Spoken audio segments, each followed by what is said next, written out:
పేతురు గారు యేసుక్రీస్తు ప్రభుల వారి వైపు చూసినంతసేపు చక్కగా నడిచాడు నీళ్ళల్లో. అయితే ఎప్పుడైతే ఆయన చూపు మళ్ళిందో, ఎప్పుడైతే ఆయన పక్కకు చూశాడో, ఎప్పుడైతే ఆ యొక్క గాలిని చూశాడో ఆయన మునిగిపోసాగాడు.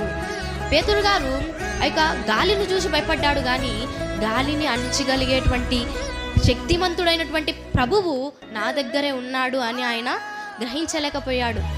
ఈ సమస్యల వైపు కాదు నువ్వు చూడాల్సింది, నీ సమస్యలను అణచగలిగేటువంటి, నీ సమస్యలను పరిష్కరించగలిగేటువంటి యేసు వైపు చూడు.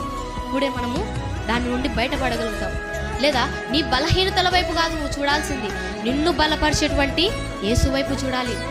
లేదా మనల్ని ముందు నుంచి పాపం చెయ్యి, ఏం కాదులే, నేను నీతోనే ఉంటానులే అని, ఏం పర్వాలేదులే, దీనివల్ల ఏం జరగదులే అని చెప్పి చెప్పి చెప్పి చెప్పి మనల్ని పాపం చేసేలా చేసి ఆఖరికి మనం పాపం చేసేసరికి పాపంలో నిండా ముంచి ఆఖరి క్షణాన్న చేయి విడిచిపెట్టి వెళ్ళిపోయే అపవాది వైపు కాదు మనం చూడాల్సింది.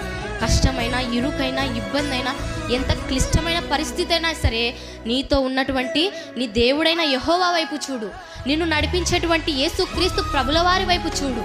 అప్పుడే మనము నిలవబడగలం.